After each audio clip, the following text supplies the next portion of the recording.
Hi guys, welcome to our daily encounter. As we finish up 2 Chronicles, we find a lot of judgment against Judah. And we see the justice of God come to the forefront because he does fulfill the word that he had spoken through Moses at the end of the book of Deuteronomy, that if they rebelled against him, they would be cast out of the land. And that's exactly what we see in our reading today. Judah had rebelled, the kings had rebelled time and time again, and now God has them removed through the army of Babylon. The king of Babylon takes them into captivity.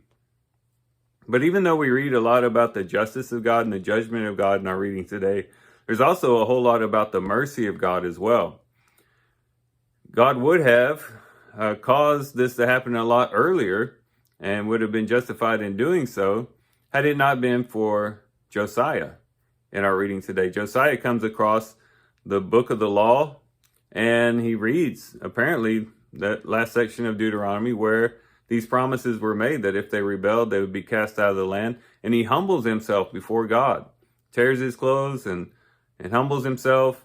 And because of that, the Lord says that, okay, it's going to happen. It's still going to happen. I'm still going to fulfill my word, but it's not going to happen while you're king. I'm going to wait until after you're gone, and then they're going to be led away. And that's how it comes about. After Josiah is gone, things digress pretty quickly. And sure enough, they do get taken into Babylonian captivity.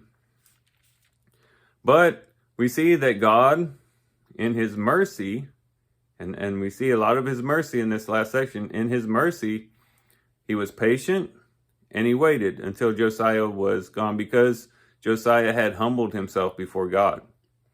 But then we also see his mercy at the end of 2 Chronicles. Even after they were led into Babylonian captivity, they're there for 70 years. God allows them to go back into the land. He prompts King Cyrus, the king of Persia, to allow them to come back into the land, to re-inhabit the land and be restored in that way. And so we see that God, even in the midst of exile and captivity, still had mercy on his people and brought them back to the land. And so there's a lot of God's mercy there. And that's something that we have to remember even in our day and age and in our walk before the Lord. Yesterday we talked about the importance of outwardly and inwardly preparing for the day of battle when the enemy would come up against us. And let's face it, sometimes we're not successful in doing that. Sometimes we do fall susceptible to temptation. We fall into sin. We mess up. We stumble. We fall. But we must not despair in those particular situations.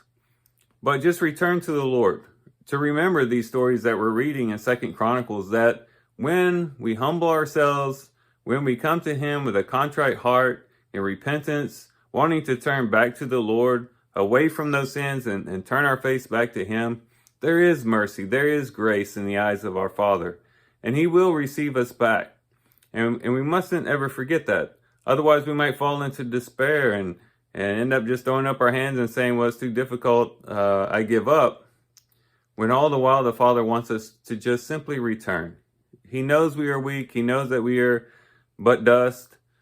He has the compassion, as the Father has compassion over his children, so the Lord has compassion on us.